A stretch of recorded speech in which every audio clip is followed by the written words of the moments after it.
오늘 함께 나누려는 말씀은 지난 청년부에서 부활절날 요한복음 강해 시리즈를 마치면서 전했던 내용입니다. 제가 교회력에 맞춰서 설교를 하다 보니까 본문이 겹치게 됐는데요.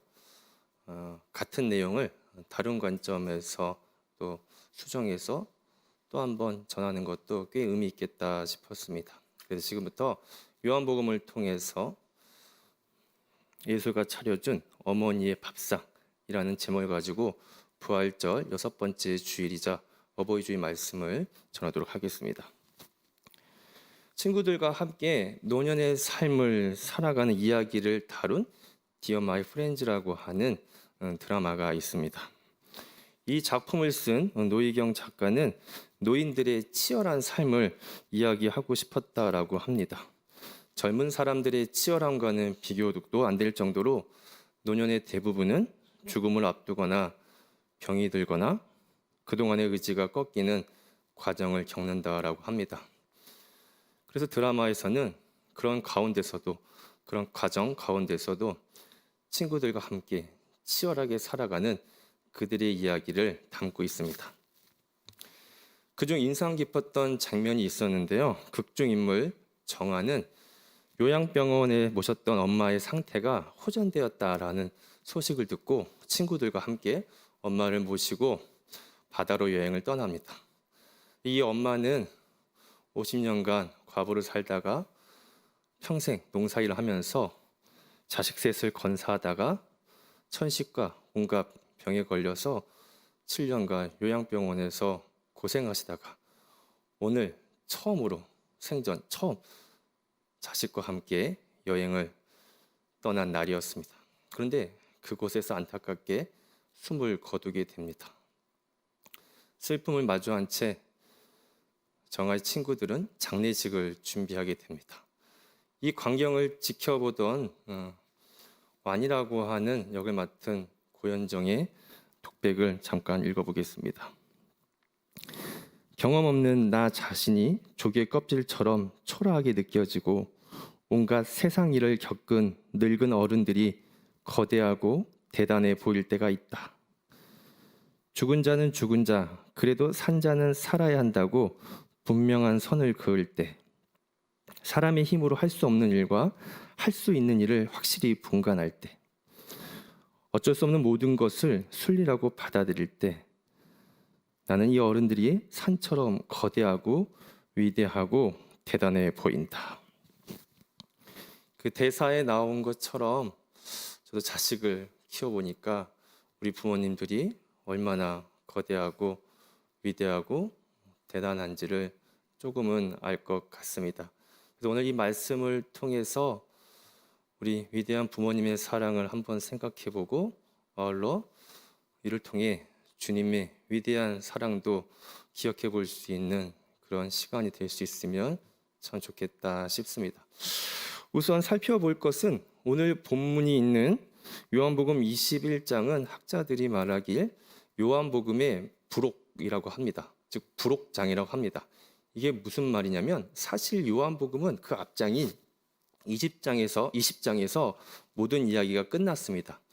그 20장 마지막 절, 20장 30절에서 31절을 우리 같이 한번 읽어보도록 하겠습니다. 자, 시작.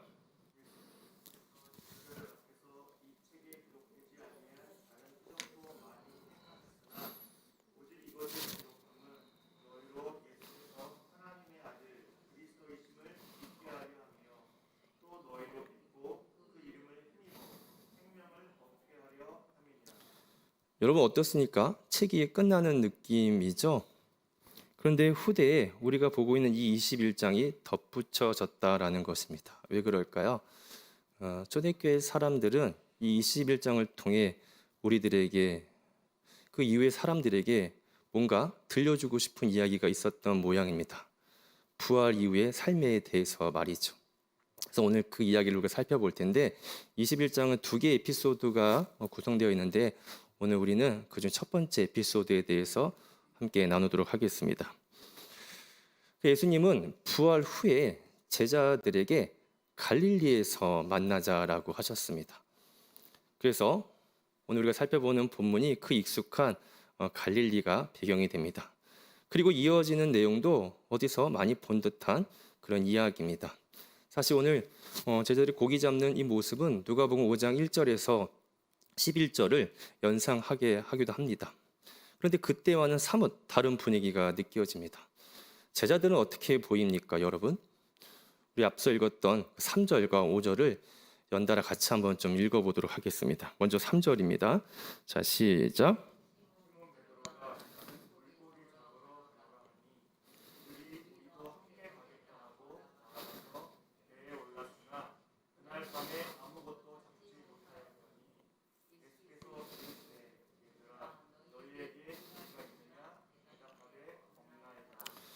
어떻게 제자들이 좀 활기차 보이나요? 제가 볼 땐 전혀 그래 보이지 않습니다. 뭔가 축 처져 있고 가라앉아 있는 듯한 분위기가 읽힙니다. 고기를 못 잡은 그 이면에 뭔가 말하지 못할 다른 이야기들이 많이 있어 보이기도 합니다. 어쨌든 이 제자들은 예전과 다르게 지금 많이 의기소침해 있는 모습을 우리는 볼 수가 있습니다. 근데 여기서 저는 이 제자들의 모습에서 왠지 모르게 우리 아버지들과 같은 그런 모습을 좀 보았습니다. 그래서 자신의 일터에서 또 고향에서 묵묵히 가장 역할을 감당하시는 우리 아버지들 말이죠. 성석재의 소설 투명 인간은 전쟁과 분단을 거쳐 산업화가 되어가는 한국 근현대사의 굴곡진 여정을 살아가다가 투명 인간이 되어버린 김만수의 인생을 중심으로 그려낸 소설입니다. 눈에 보이지 않는 말 그대로 그 투명 인간은 마치 우리 주변 어디엔가 있지만 우리가 돌아보지 못한 그 누군가를 말하는 것 같기도 하죠. 소설에서 보면 너무나 흔해서 눈에 띄지 않지만 그 누구보다 기막힌 인생을 살아온 인물 김만수는 우리 시대에 지극히 평범한 아버지 상을 보여주는 것 같기도 합니다. 그런데 어떻게 왜 투명 인간이 되었을까요? 그 내용을 좀 더 이야기해 보면 어릴 적 할아버지를 통해 염치에 대해서 배운 이 만수는 염치 있는 인간이 되기 위해서 세상에 도리를 다하면서 살아오게 됩니다. 그 삶은 우리 아버지들의 삶처럼 조용히 자신의 자리를 지키며 묵묵히 열심히 살아가는 것이었습니다. 그렇게 나이가 들자 이 사회가, 이 시대가 이들을 투명 인간으로 만들어 버렸다라고 저는 이 책을 보면서 그렇게 느끼게 되었습니다. 어찌 보면 오늘 제자들의 모습이 마치 이런 투명 인간과 같아 보였습니다. 예수님께는 조금 염치가 없지만 가장의 도리를 다하기 위해서 다시 갈릴리로 돌아와서 고기를 잡으며 묵묵히 자신의 자리를 지키고 살아가는 모습이 말이죠.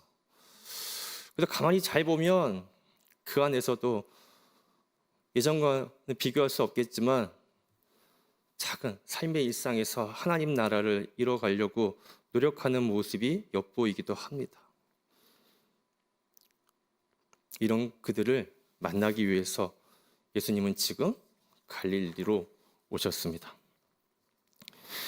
여러분, 예수님은 왜 갈릴리에서 제자들을 보자고 했을까요? 우선 제자들에게 갈릴리는 어떤 곳일까요? 그들의 고향이고 추억이 깃든 너무나도 익숙한 삶의 터전입니다. 그렇죠. 반면 그곳은 실패의 장소, 실패의 공간이 되기도 합니다. 그들은 예수님을 따라 3년간 하나님 나라를 위해서 열심히 살았지만 그 끝자락에 예수님을 배반하고 그를 십자가에 죽게 내버려 뒀습니다.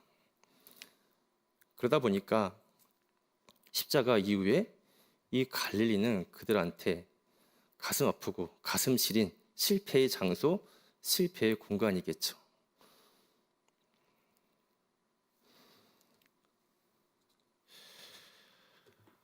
그런데 예수님은 이곳에 오셔서 아니, 이곳에 제자들을 불러서 만나겠다라고 하시는 겁니다.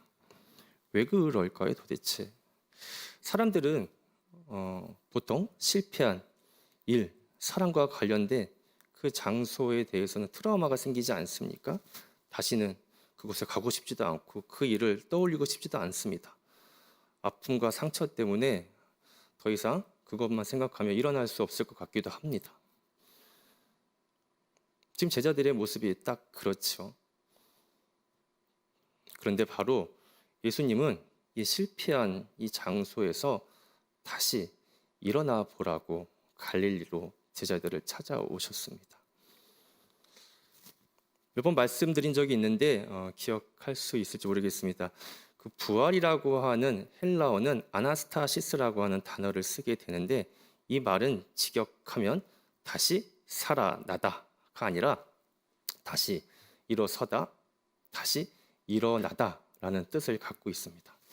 물론 미래적인 의미에서 다시 살아나다라고 하는 의미를 갖겠지만 현재적 삶의 의미에서는 다시 일어서고 일어나다라고 하는 뜻을 갖고 있습니다. 근데 어디에서 일어서는 걸까요?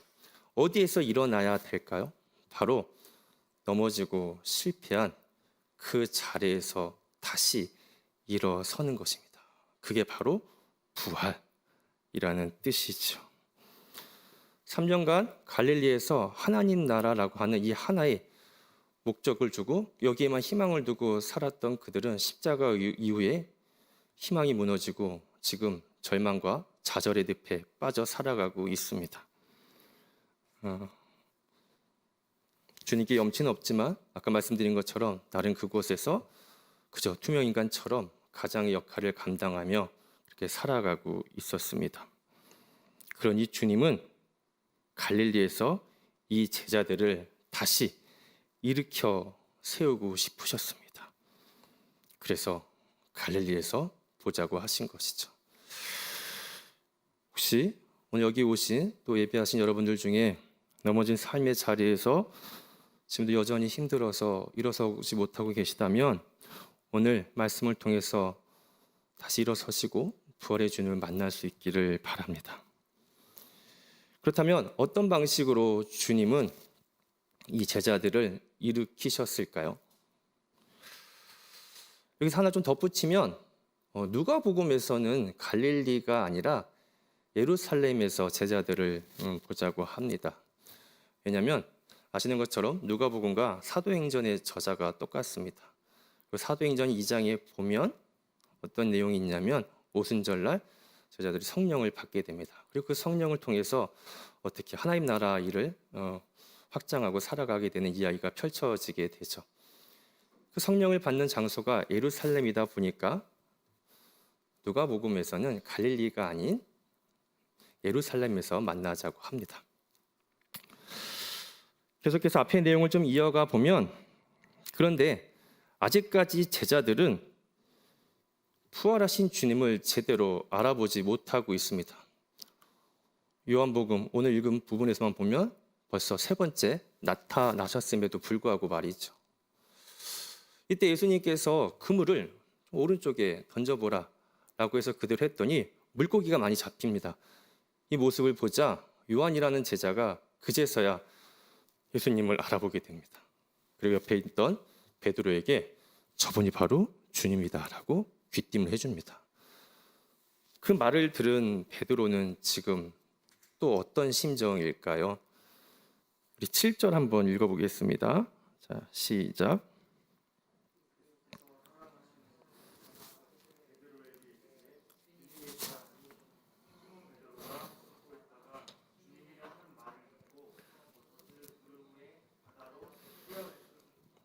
예수님이라고 하는 것을 듣고 예수님을 알아보자마자 바닷가로 급하게 뛰어들어가는 베드로의 모습이 여러분 보이십니까? 예전에 바다 위를 걸을까 말까 어떻게 걸어야 될까 안절부절하던 그때의 모습과는 너무 다르지 않습니까? 예수님이라는 그 말을 들었을 때 베드로는 어땠을까요? 그동안 얼마나 예수님을 만나고 싶었겠습니까? 또 만나서 예수님한테 얼마나 미안하다는 말을 하고 싶었을까요? 그렇게 그 만남이 이어진 다음에 이후 펼쳐지는 구절을 보니까 제자들이 배를 세워두고 이제 육지로 올라오게 됩니다. 근데 이 올라오는 과정 중에 숯불이 있다는 것을 보게 됩니다. 그리고 우리는 유독 베드로한테 다시 한번 시선을 돌리게 되죠. 잃어버린 시간을 찾아서라고 하는 책에 보면 한 젊은이가 마들렌 과자를 먹다가 과거를 기억하는 이야기가 나옵니다. 마찬가지로 우리도 어떤 음식을 먹거나 또 어떤 장소에 가다 보면 예전 과거의 기억이 소환될 때가 있잖아요. 베드로도 그랬던 것 같습니다. 오늘 우리가 함께 읽진 않았지만 앞에 요한복음 18장에 보면 베드로가 예수님을 3번 부인할 때 그는 대제사장 안나스의 뜰에서 숯불을 쬐고 있었습니다. 그러다 보니 그에게 이 숯불이라고 하는 것은 배반의 상처를 안겨주는 그런 기억이겠죠.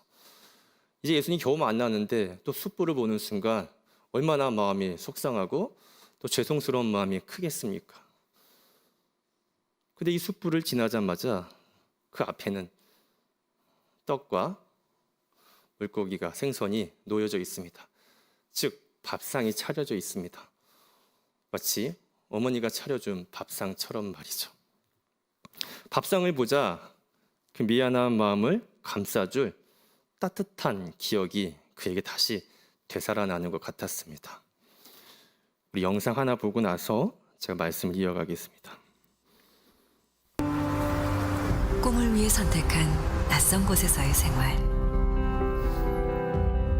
당연했던 일상들이 사무치게 그리워집니다.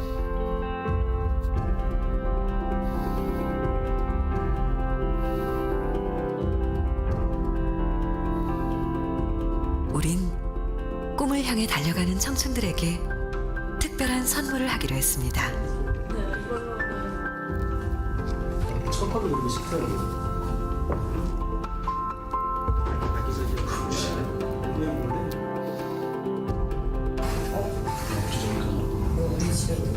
몰래 차려진 밥상엔 엄마가 해주시던 음식이 집에서 쓰던 그릇에 담겨 나왔습니다. 나는 이런 밥상 안 봤어. 이것도 우리 것 같은데? 진짜 왕. 이거 내 건데? 이거 먼저 나도 될까?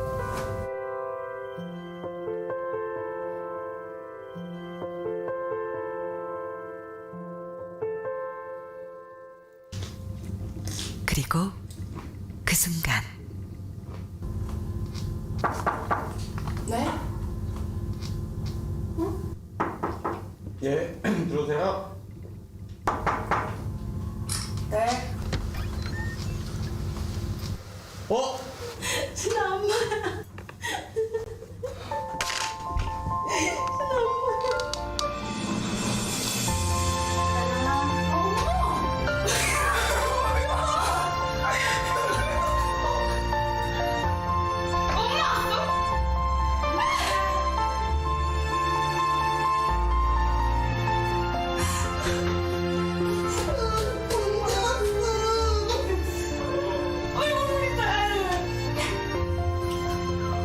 왜 울어?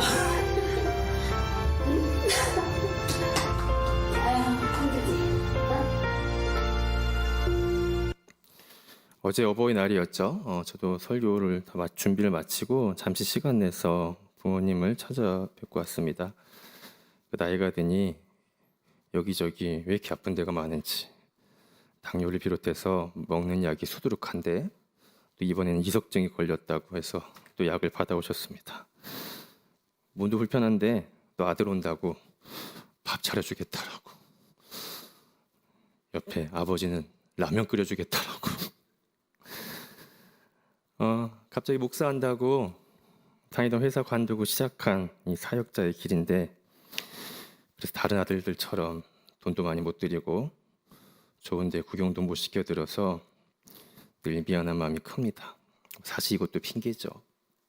그래서 찾아뵐 때마다 늘 미안한 마음이 큰데, 그때마다 차려지는 엄마의 밥상은 이런 미안한 마음을 갖지 말라는 뜻. 밥상 앞에서 함께 이야기를 주고받다 보면 그저 참 행복하고 따뜻해집니다. 아마 지금 베드로도 그랬을 것입니다. 예수가 차려준 어머니의 밥상 앞에서 베드로는 잠시 죄송하고 미안했던 마음을 잊은 채 따뜻하고 행복한 시간을 지금 누릴 것 같습니다. 특별히 밥상에 차려진 생선과 떡은 하나님 나라에 대한 이상을 경험한 오병이어 사건의 주 식재료 아니겠습니까? 그래서 베드로는 이 밥상 앞에서 실패했지만 그렇게 이루고 싶었던 그 하나님 나라의 모습인 오병이어를 기억하면서 지금 따뜻한 시간을 보내고 있는 것 같습니다. 이렇게 식탁 앞에 옹기종기 모인 제자들한테 또 예수님은 가서 물고기 좀 더 가져오라고 합니다. 따뜻한 물고기를 주고 싶었나 봅니다. 그래서 숯불에 예수님은 물고기를 굽고 나서 밥에 물고기를 얹어서 생선을 얹어서 제자들에게 주시며 이렇게 말씀하십니다. 우리 12절 한번 더 읽어보겠습니다. 시작.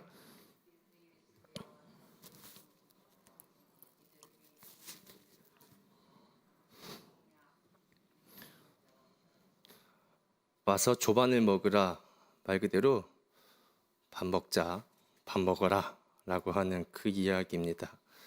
예수님은 제자들을 추궁하거나 질책하지 않습니다. 야, 좀 이유나 좀 들어보자. 도대체 그때 왜 나를 배반했냐?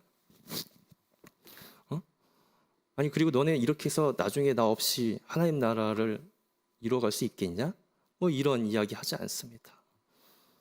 그죠? 밥 먹자, 밥 먹어라. 이게 다였습니다. 이런 주님의 모습은 영락 없는 우리 아버지의 모습과 다 맞습니다. 대한민국의 아버지와 아들은 대화를 길게 하지 않습니다. 저희 집도 마찬가지인데요. 요즘 들어 왜 이렇게 우리 아버지가 저한테 카톡을 매일 보내는지 모르겠습니다. 뭐 대다수는 이상한 유튜브긴 하지만 그러다가 종종 전화도 자주 하십니다. 딱히 할 말도 없으면서 전화합니다. 늘 하는 말 똑같습니다. 밥 먹었냐? 밥 잘 차려 먹어라. 이게 다예요. 그렇지만 뭐 다른 말 하지 않아도 그 안에 아버지의 마음이 다 담겨 있다는 것을 알고 있습니다. 밥 먹자, 밥 먹어 라고 하신 이 예수님의 짧은 말 한마디도 제자들에게 그렇게 들렸을 것입니다. 저희 청년을 통해서 알게 된 스웨덴 세탁소라고 하는 2인조 여성 듀오가 최백호 씨와 함께 부른 노래가 있는데요. 두 손 너에게. 이 일부분 한번 들어보겠습니다. 아마 예수님의 목소리가 이러지 않았을까 합니다.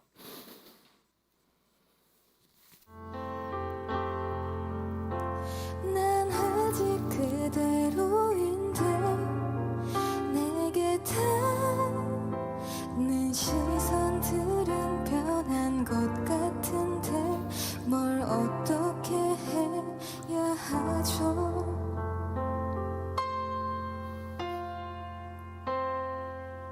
걱정 말아라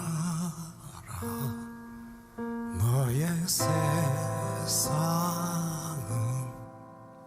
아주 강하게 널 감싸고 있단다.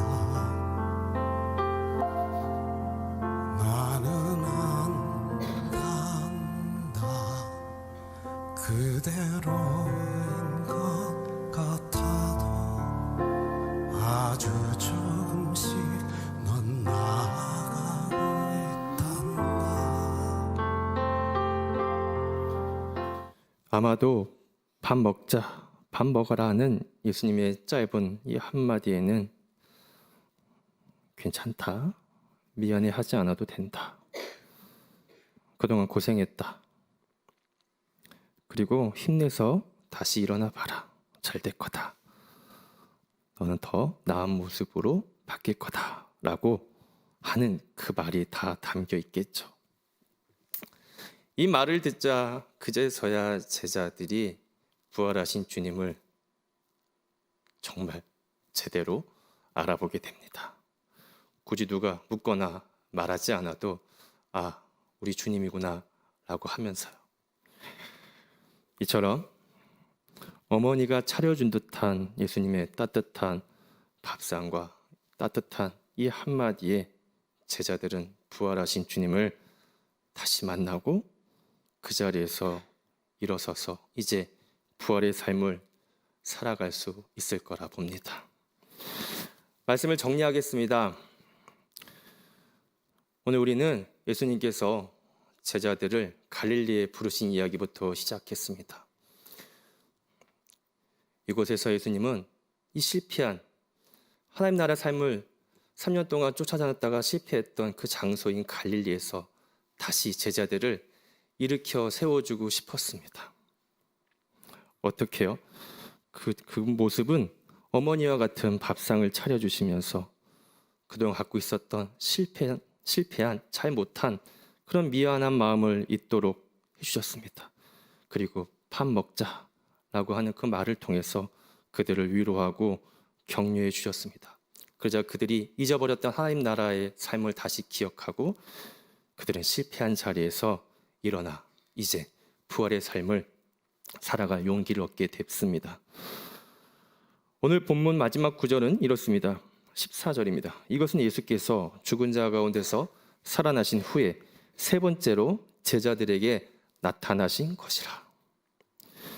주님이 부활 후 제자들을 찾아오셔서 세 번째 만나 주신 이야기라고 합니다. 요한복음에서만 이렇고 다른 복음서 또 부활장이라고 하는 고린도전서 15장을 참조하면 예수님은 더 여러 번 제자들을 찾아와 주셔서 만나 주셨다라고 성서는 보도하고 있습니다. 질문 하나 하면서 오늘 말씀을 마치려고 합니다. 오늘 함께 나눈 말씀처럼 따뜻한 어머니의 밥상을 기억하면서 부모님의 사랑을 생각해보고 예수가 차려준 어머니의 밥상을 통해 부활하신 주님의 사랑을 떠올리고 그 부활의 주님을 다시 만나는 여러분 모두 되시기를 축복합니다.